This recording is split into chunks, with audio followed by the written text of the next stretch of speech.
Amy and Ben Harper weren't perfect, but they loved each other. Amy was the dreamer. She believed in building something meaningful, no matter how hard life got. Ben? He was practical, the kind of guy who worked quietly behind the scenes to keep things together. But things hadn't been easy for them. Their jobs paid just enough to scrape by, and there were nights when their arguments felt louder than their laughter. Still, they always found their way back to each other. The house was supposed to be a fresh start. Amy called it a second chance. It wasn't much, a 2-story fixer-upper with creaky floors and chipped paint. But to Amy, it was everything. "We'll make it ours," she told Ben. She painted him a picture of sunny mornings, Caleb playing in the backyard, and cozy evenings by the fireplace. Ben wanted to believe her. He really did. But as soon as they stepped inside, something felt wrong. The first night in the house was quiet, but not the peaceful kind of quiet. It was the kind that presses against your ears, too still, too heavy. Amy noticed it first. While unpacking, she stood in the living room staring at the old wooden beams. She couldn't explain it, but the air felt tight. When Ben walked in, she smiled, trying to hide her unease. "Do you feel that?" she asked. "Feel what?" he said, already distracted by his list of things to fix. She didn't answer. Maybe it was just her nerves. But Caleb, he was having a harder time hiding it. That night, he refused to sleep in his room. "There's someone in there," he whispered, clutching his blanket. Amy laughed softly, trying to calm him down. "It's just a new house, sweetie. It's scary at first, but you'll get used to it." But Caleb shook his head. "Number, he doesn't like us here." Amy froze. "Who?" "The man," Caleb said, pointing to the corner of the room. Amy looked. The corner was empty, but her chest tightened. When she told Ben later, he waved it off. "Kids make things up all the time," he said, climbing into bed. "It's nothing." But Amy couldn't sleep that night, and she wasn't sure why. In the days that followed, small things started happening. Amy would find doors open that she'd sworn she'd closed. The lights flickered, even though the wiring had been inspected. Ben tried to fix them, but nothing worked. And then there was the noise. It started as faint tapping, coming from the walls late at night. "Probably mice," Ben said. He hated how much Amy was worrying. "I'll take care of it." But when he opened the walls, there was nothing there. Amy's anxiety grew. She felt like she was being watched. In the kitchen, in the shower, even when she was alone. She could feel eyes on her. Ben tried to help, but he was frustrated too. He'd always been the calm, steady one in their relationship. But now, even he was starting to feel the cracks. "You're letting the house get to you," he told Amy one night after another argument. "We just need time to settle in." But Amy wasn't so sure. She felt the house listening. And Caleb, he was getting worse. He stopped playing with his toys, stopped eating, stopped smiling. Amy found him sitting in his room, staring at the closet door. "What are you doing, sweetie?" she asked gently. "He's in there," Caleb whispered. Amy swallowed hard. "Who?" "The man," Caleb said again. "He wants you to leave." That night, Amy locked the closet door, but she didn't tell Ben. And she didn't sleep. The night everything fell apart started like any other. Caleb was in bed. Ben was fixing something in the basement. Amy was folding laundry. Then she heard it, a loud crash from upstairs. She froze. "Ben," she called out.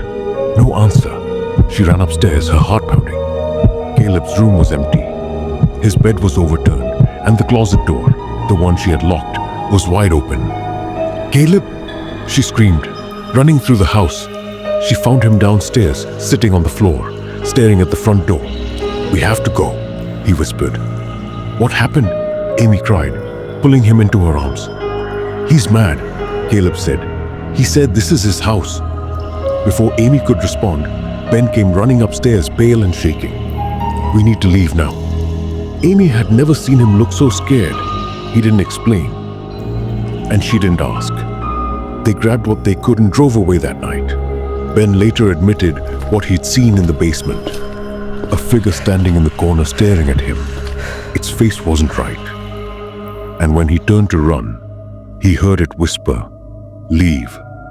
They never went back to the house, and they never spoke of it again. The Harper family thought they were getting a fresh start. Instead, they got a warning.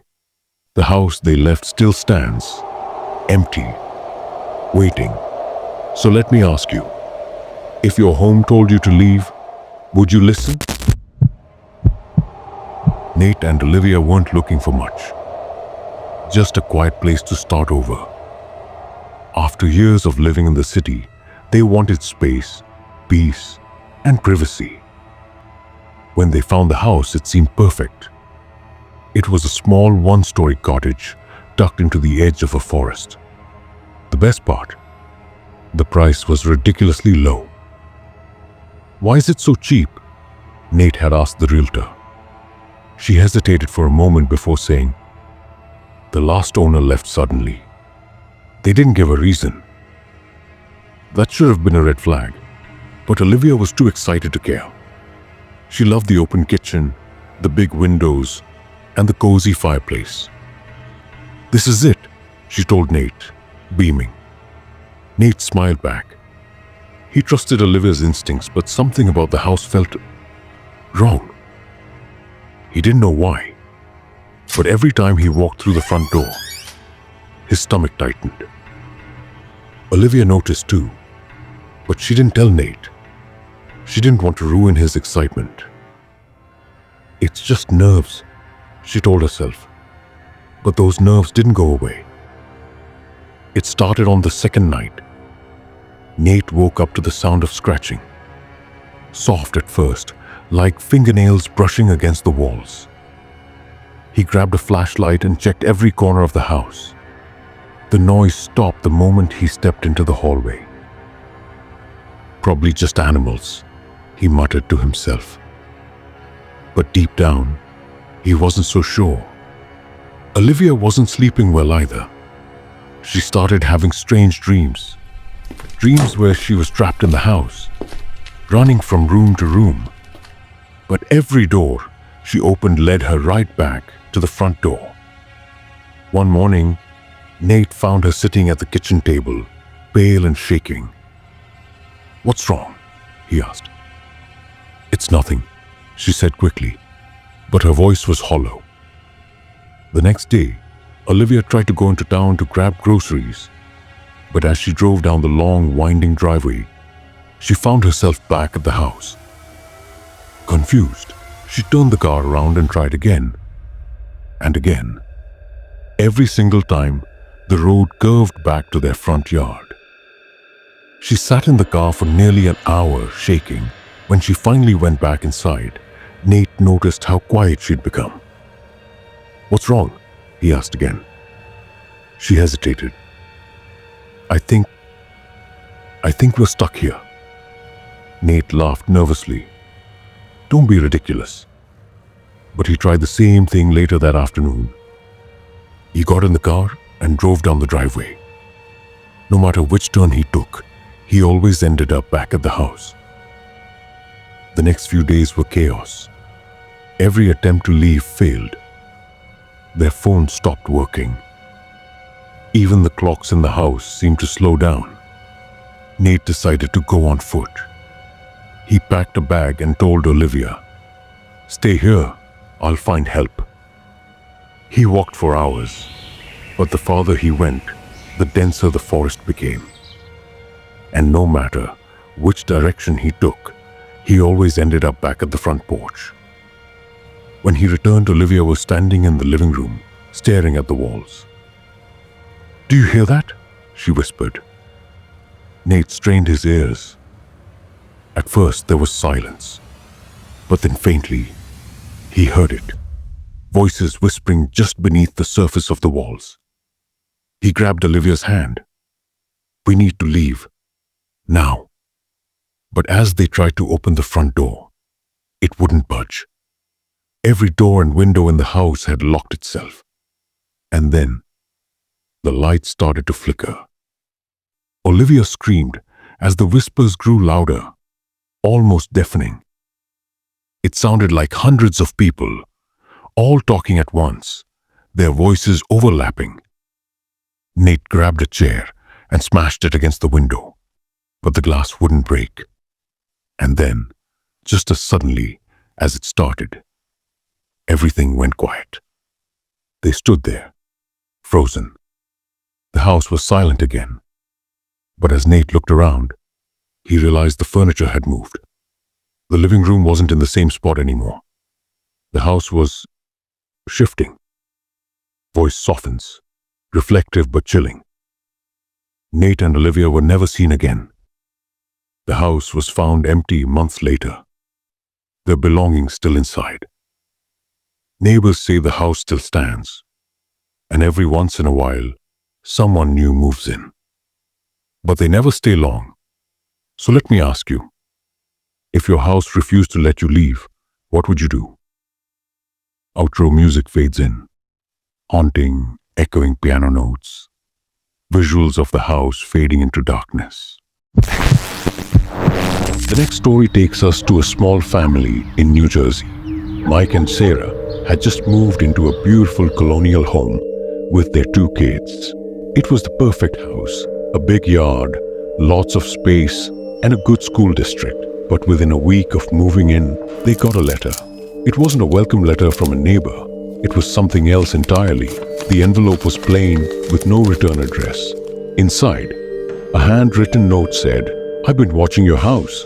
You brought your children. Bad idea?" Mike laughed it off. "Some kind of prank," he said. But Sarah wasn't so sure. More letters came, each one more threatening than the last. "I see your daughter likes to play in the backyard." Another said, "You can't hide from me. I know every corner of your house." The family installed security cameras. They even called the police, but there was no sign of anyone suspicious. Then one night, Mike woke up to a loud banging on the front door. When he checked, no one was there. But on the porch was another letter. This one was short. It said, "Get out." Terrified, the family decided to leave the house. They stayed in a hotel while investigators tried to figure out who was behind the letters. But no fingerprints, no clues, no answers. The family sold the house within a few months, at a huge loss. To this day, no one knows who sent the letters or why. Some think it was a stalker. Others believe it was something more sinister. Would you stay in a house if someone was watching your every move? Could you sleep knowing eyes might be on you?